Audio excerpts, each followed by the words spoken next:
Warning, the following video contains killing, dicks, Dick!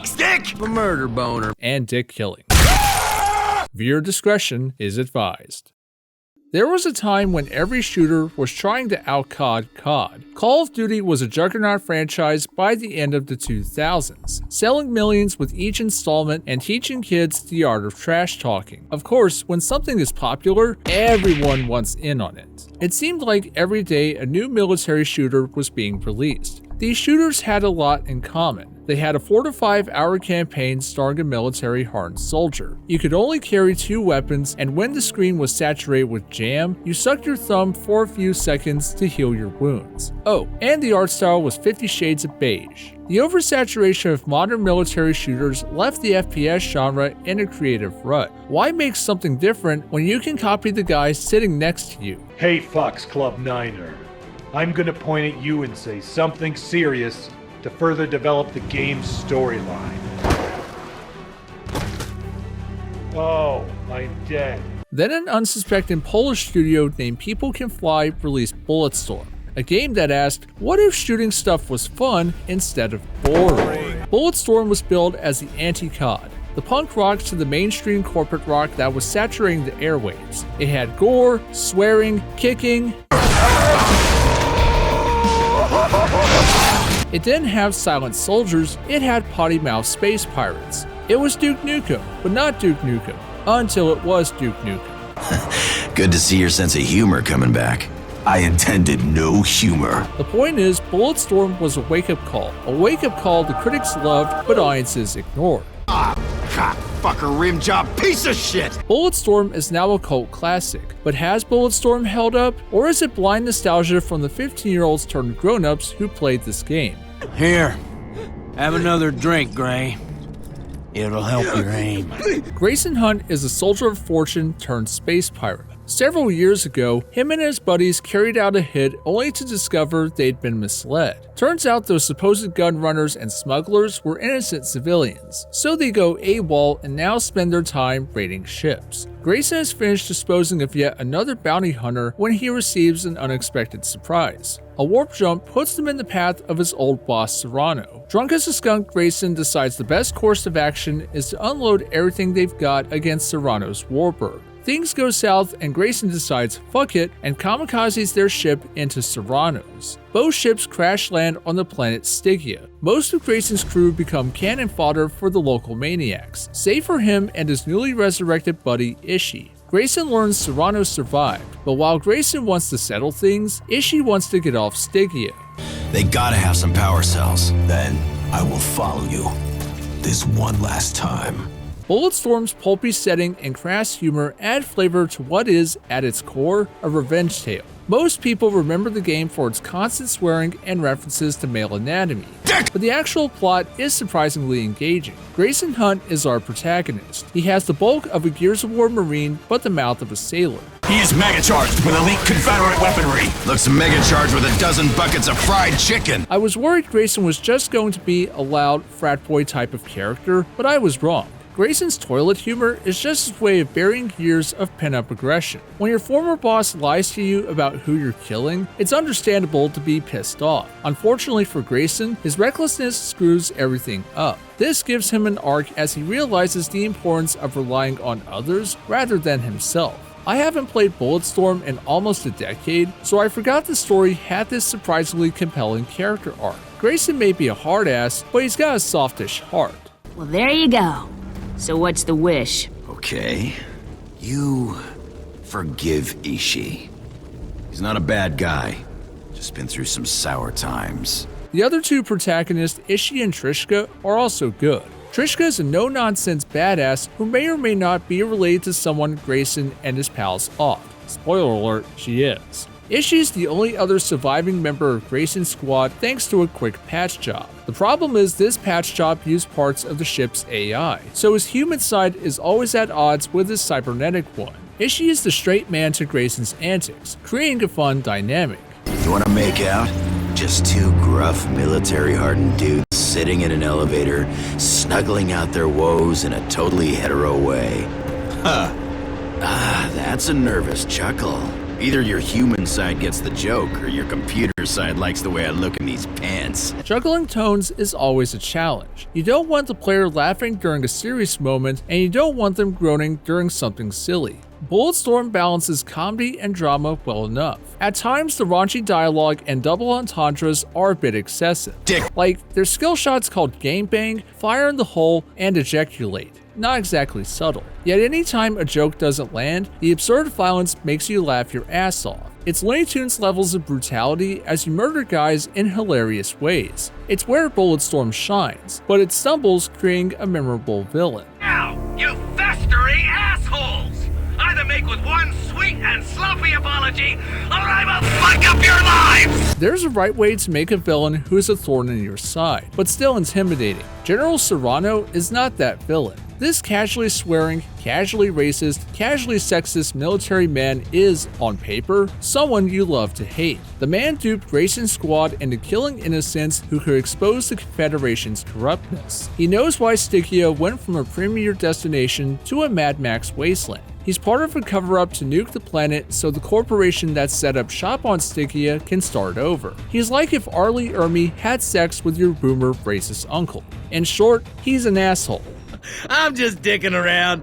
Funny good times, right? The problem is he's an irritating asshole, a never-ending chatterbox who thinks being offensive equals evil. It doesn't. It just makes me wish he'd shut the hell up. There are plenty of times when our heroes can kill him, but they don't, which gives Serrano an easy out. It's almost comical how often they get duped. Like, they know he's a backstabber, yet are still gullible enough to trust him. Spoilers ahead, but after yet another betrayal, Serrano is fatally wounded, but surprise surprise, he gets away. What a twist! We don't get the luxury of a final boss. We get a cliffhanger that'll never be resolved. It's frustrating because I like Bulletstorm's world, yet the obvious twist soured the story. And I let him get away. So, what are you gonna do about it?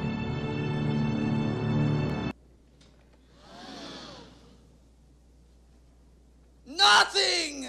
Absolutely nothing! Bulletstorm has the trappings of a 7th-gen shooter. Regenerating health, strict weapon limit, chest-high walls, QTEs, the works. That's not the reason people remember Bulletstorm. If so, the Medal of Honor Warfighter would be considered a classic. No, the reason people remember Bulletstorm is the skill shots. Hey man, if that's gunpowder, we need it. So pull up your skirt and strap that dildo on. Bulletstorm's hook is kill with skill. How does one kill with skill? By thinking outside the gun. You get a taste of it during the prologue when you're trying to find energy cells for the operating machine. Bad guys conveniently line themselves up behind dangling electric wires that you can kick them into. A little later, Grayson and his bud see a dead Echo Trooper who, after he gets off, Grayson plunders what's left of him for his Echo device. God damn, I can actually feel this thing talking to me. The Echo device gives him a leash that in turn becomes your main tool for skill shots in addition to kicking and sliding. The device also activates a neural link that syncs Grayson's mind to the Echo Net. This is how you earn points for unaliving goons.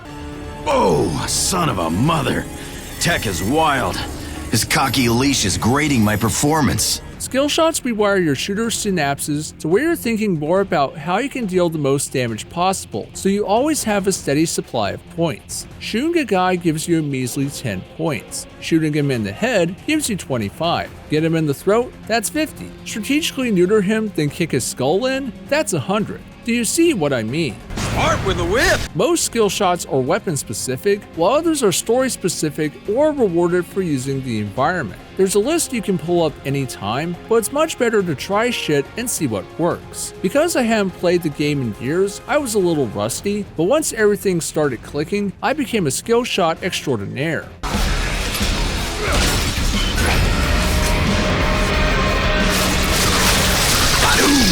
Killing as an art form.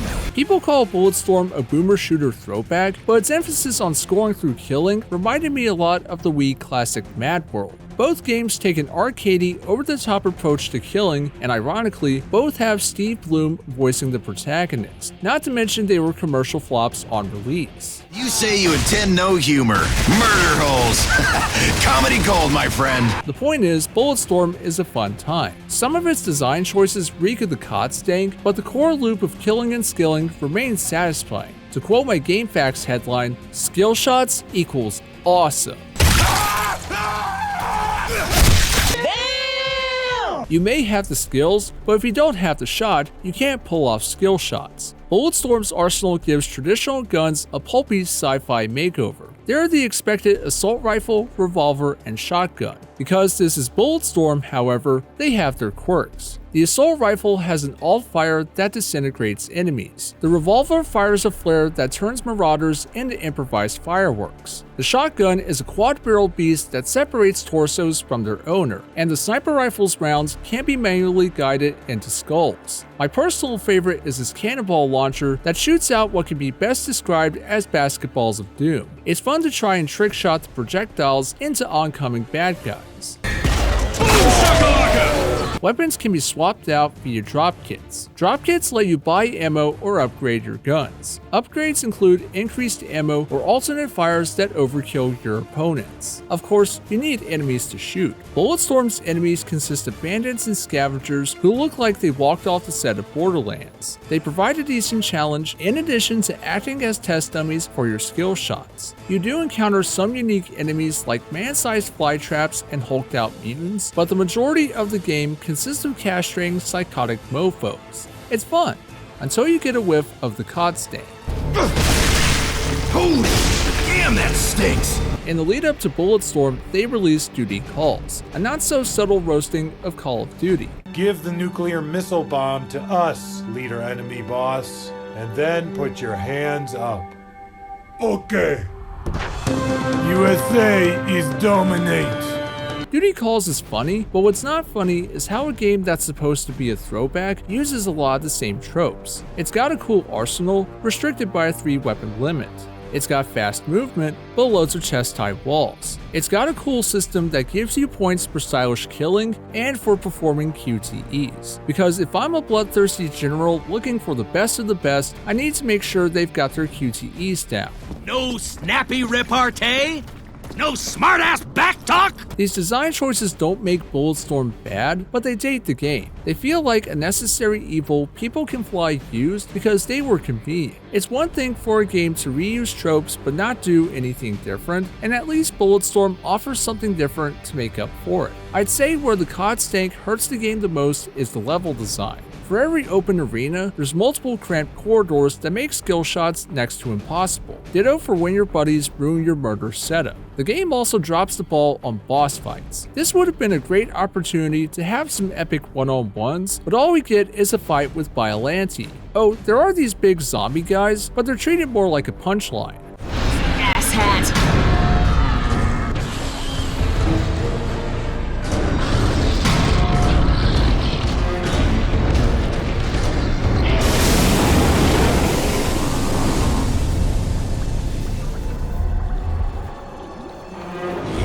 Feeling like I should make some sort of witty comment here. Sadly, our showdown with the big bad is a highly cliched QTE. At least the set pieces pick up the slack. You get to control an amusement park dinosaur and minigun enemies while Disco Inferno blast away. Burn, freaky burn! You know, if I had a nickel for every time an Unreal Engine 3 game used Disco Inferno, I'd have 2 nickels, which isn't a lot, but it is quite a coincidence.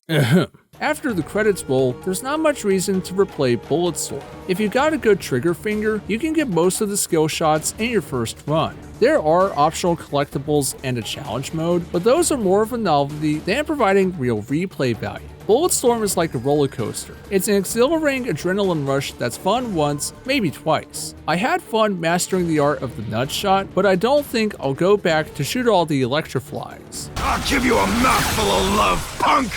Sure your gun's big enough to deliver? Size don't matter. all in how you use it. Bulletstorm's lush visuals are a nice reprieve from the brown and beige that dominated the early 2010s. Stygia offers plenty of nice views juxtaposed against rundown skyscrapers and grisly domains. This being an Unreal Engine 3 game, all the characters look like they chugged protein shakes while doing 100 curls. Nice overlook. Must have been a cool planet at some point. The carnage that ensues from dishing out skill shots is ridiculous to say the least. Enemies get turned into meaty chunks from explosions or light up like Marv after rocketing into electrical wires. Props to the voice actors playing the grunts. They sell every shot, impalement, electrocution, incineration, and evisceration. Huge props to go-to voice actor Steve Bloom for his performance as Grayson. He sells the character's drunken swagger, and his plentiful one-liners are a delight. It's a goddamn hackathon! You go around pissing off everything you meet! Mostly, yeah. Bulletstorm was one of the first M-rated games I ever played. Its gratuitous violence and swearing was perfect for the lad still fresh-faced to M-rated gaming. That lad being me. I love the game for its creative killing, something I still love Bulletstorm for. It has an old school sensibility, but new school mechanics. It's a mixture that almost works, but doesn't quite click. There are way more chest-high walls than I remember there being, and I forgot how often you spam the left trigger for some quick bonus points. Just like the old days.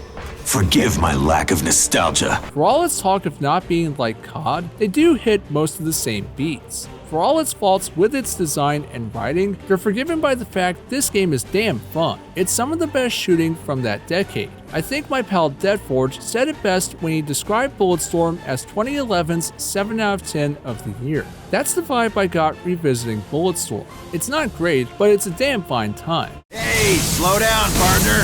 I take my mutants rare. I'm disappointed Bulletstorm bombed because a sequel could easily fix this game's problems. Ditch the COD-style mechanics for something more like Doom, and you'd have a kick-ass sequel. Really, Bulletstorm feels like it walked so Doom 2016 could glory kill. Quit cheering me up and shoot! People Can Fly owns the rights, but instead of making a dozen Bulletstorms, they made a VR port no one asked for. Cocksucker. Boomershers are cool again, so People Can Fly, would you please stop fiddling with your balls and make a sequel? So we should take our time?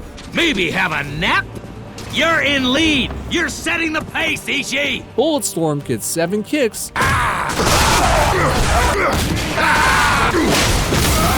out of 10.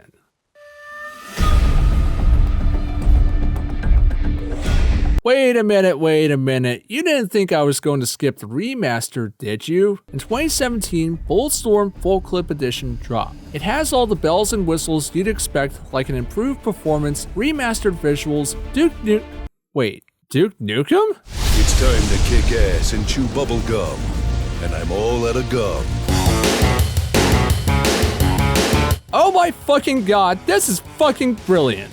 Everyone's favorite ass-chewing, gum-kicking hero is back. This tiny addition makes a big difference to the game. Instead of a drunken quest for revenge, it's a fish out of water tales starring Duke Nukem. Like, yeah, it's a character swap, but the fact they gave him his own arc instead of copying Grayson's gives the story that extra bit of flair. And unlike Duke Nukem Forever, Duke is well written, has depth, and doesn't come off as an airheaded douchebag.